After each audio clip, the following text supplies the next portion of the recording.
wabarakatuh. Halo Tribuners, kembali lagi di Ruang Psikologi. Ruang Psikologi di mana merupakan program di mana kita akan membahas tentang seputar dunia psikologi serta mental health. Nah, tema kita pada hari ini adalah sosial media dan internet, di mana pembahasannya akan seru dan sangat luas nantinya. Tapi sebelum kita membahas tentang tema ini lebih jauh, kita perkenalan dulu di sama narasumber kita yang sangat luar biasa. Ada Bapak Ray. Silakan Bapak diperkenalkan dulu. Perkenalkan, nama saya Rinaldi dari dosen Departemen Psikologi Fakultas Psikologi dan Kesehatan Universitas Negeri Padang. Oke. Nah, beliau adalah dosen psikologi ya, Tribuners. Jadi kita akan membahas sosial media dan internet ini dari perspektif psikologi ya Bapak.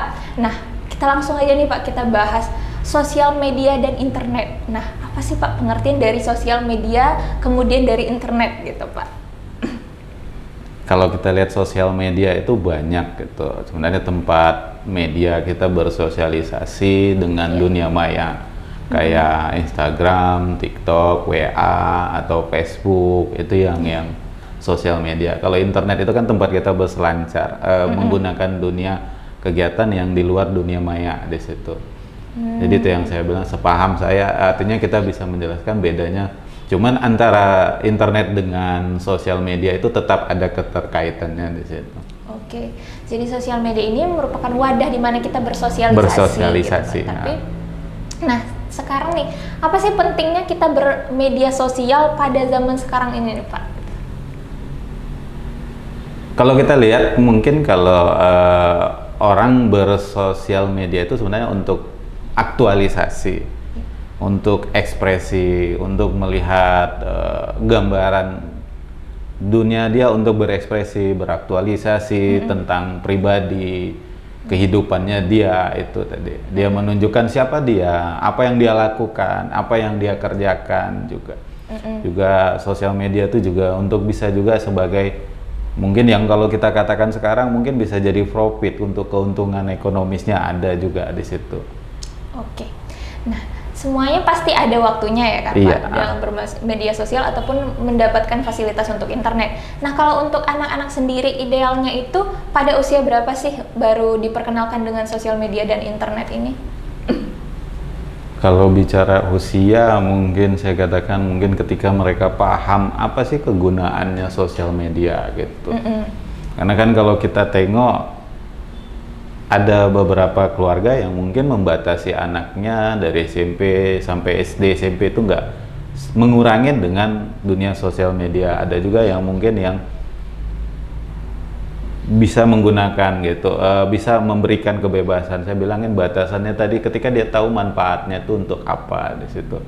Karena penggunaan sosial media yang paling umum kan mungkin WhatsApp di situ. Itu yang kita gunakan untuk komunikasi di situ. Itu yang mungkin bisa selagi itu komunikasi orang tua, keluarga dengan temannya di situ. Ya, itu tadi usia pastinya, artinya beberapa usia tergantung dari kegunaan manfaatnya bagi si pengguna anak-anak itu gitu.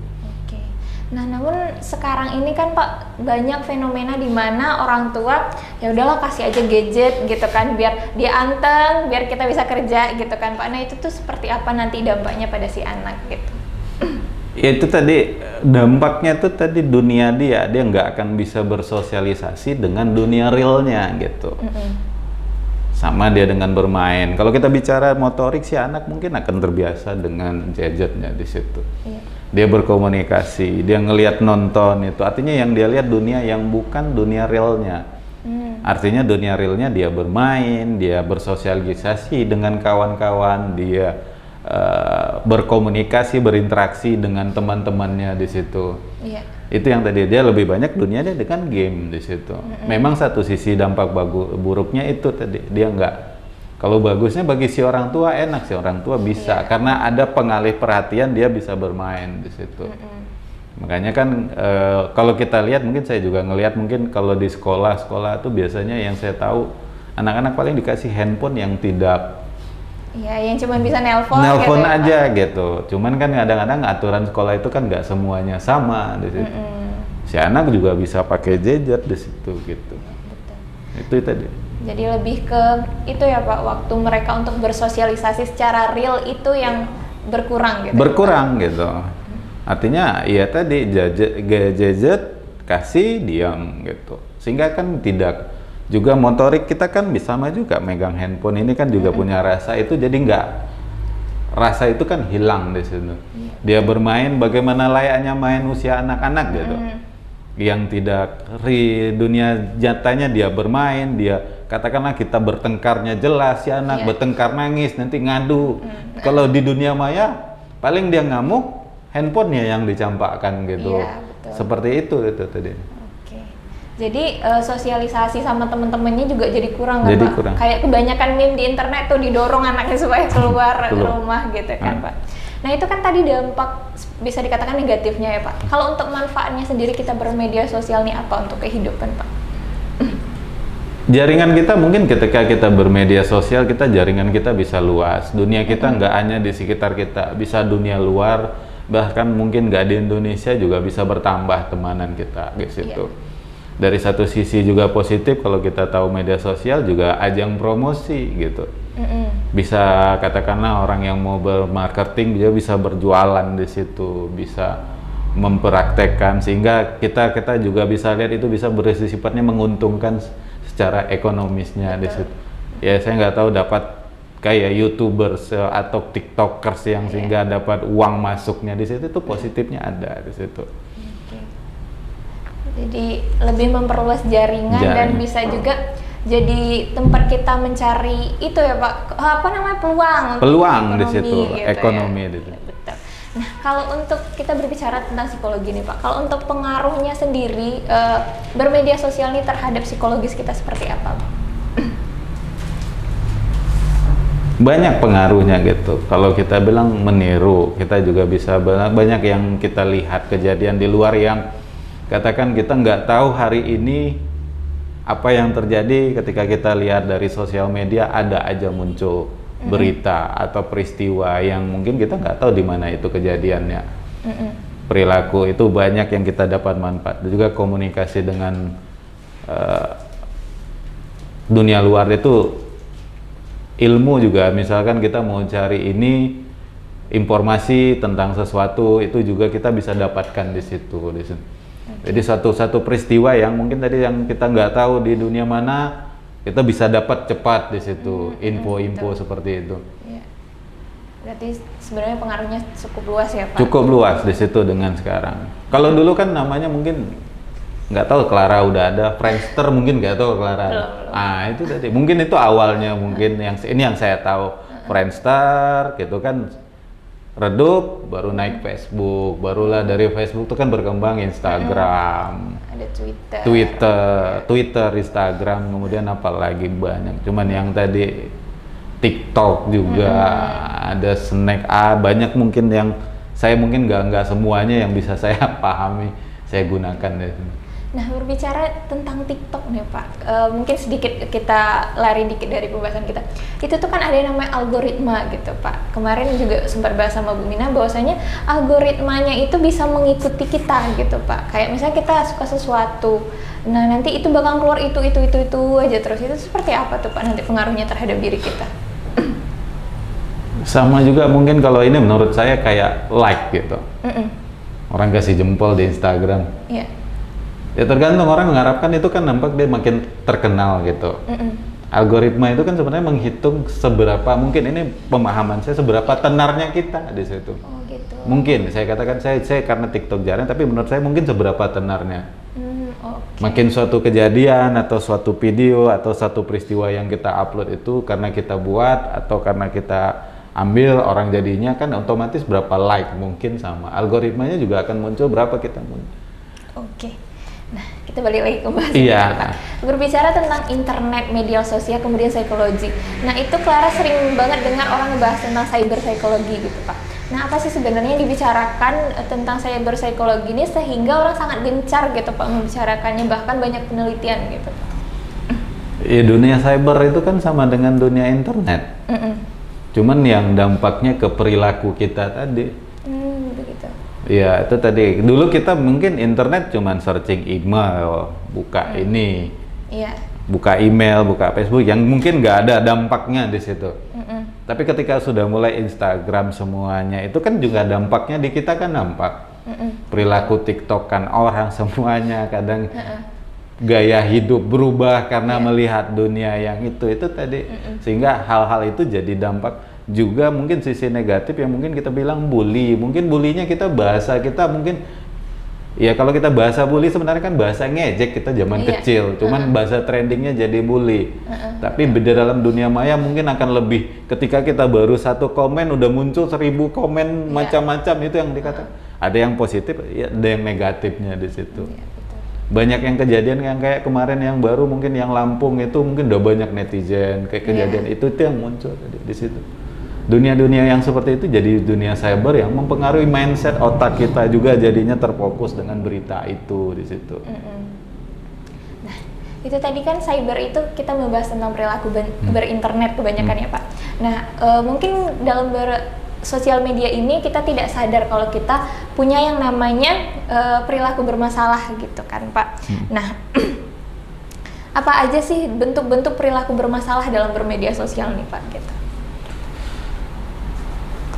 Yang bermasalah banyak ya Pak, tadi udah banyak mungkin bully bully, agresi kita bully, bermasalah kita juga edik jadi kecanduan di situ. Mungkin bermasalah juga tadi bisa jadi perilaku bully, juga bisa tuh kecanduan, apalagi scam mungkin ya Pak. Ya, scam juga, iya, itu masuk di situ, yang menyorot kehidupan orang di situ. Banyak sekali ya Pak. Istilah-istilahnya mungkin saya nggak tahu yang terbaru, istilah tadi yang kayak Clara bilang scam bisa, itu tadi saya. Karena anak gaul zaman sekarang itu udah membentuk bahasa jadi susah. Iya, bahasa yang memang dipahami. mungkin zaman saya, kan saya nggak gitu ngerti gitu. Makanya tadi saya bilang istilah bully juga kan dulu bahasa kita kecil kan ejek-ejekan itu. Iya, betul. Apa kekurangan bapak mama kita kan kita juga bilang kan misalkan begitu. Sekarang jadinya istilahnya bully kan gitu. Nama bapak sendiri jangan sampai tahu. Iya kan gitu itu tadi. Nyebar satu sekolah. Apalagi di dunia maya kan banyak di situ komen kita, makanya kadang komen hati-hati itu scam apa istilahnya di situ. Oke. Nah mungkin kalau untuk secara umum aja nih Pak, apa sih tanda-tanda kalau misalkan kita itu udah terindikasi punya perilaku bermasalah gitu? Gejalanya mungkin satu ya tadi mungkin seperti sebelumnya mungkin FOMO istilahnya. Kita nggak akan pernah jauh dari handphone, dari apa yang kita terus buka di situ. Mungkin kalau sekitar 5 menit 1 menit tinggal mungkin udah merasa hilang dunianya di situ gitu. Itu tadi yang mungkin salah satu juga kecanduan kita di situ. Melihat berita gitu, melihat ya tadi perilaku orang kan kadang buat video, share bisa ya hari-harinya terus berkutat dengan tadi gadget itu ya nggak lepas di situ. Oke, jadi mereka terlalu candu. Kecanduannya di situ gitu. Ediknya ada di situ. Oke, nah kita lanjut nih Pak pembahasan bagaimana idealnya kita bermedia sosial gitu. Bermedia sosial tadi lihat kebutuhan kita gunakan media sosial itu sebagai apa? Media komunikasi, ya artinya kita komunikasi dengan seseorang. Media kita untuk menunjukkan kita siapa yang tidak berlebihan di situ. Juga bisa juga kita katakanlah mungkin kita gunakan itu dia sebagai apa? Tadi saya katakan sebagai sosial, sebagai kita untuk marketing kita kalau kita memang kepengen jualan, sebagai media kita untuk menunjukkan bahwa kita punya kemampuan membuat atau merancang atau membuat sesuatu, promosinya di situ itu bisa kita manfaatkan. Idealnya kan di situ, bukan sebagai media saling serang, saling ejek atau juga saling melihat sesuatu kekurangan orang kan di situ. Oke, berarti kita tahu dulu apa manfaat media sosial itu buat kita ya Pak.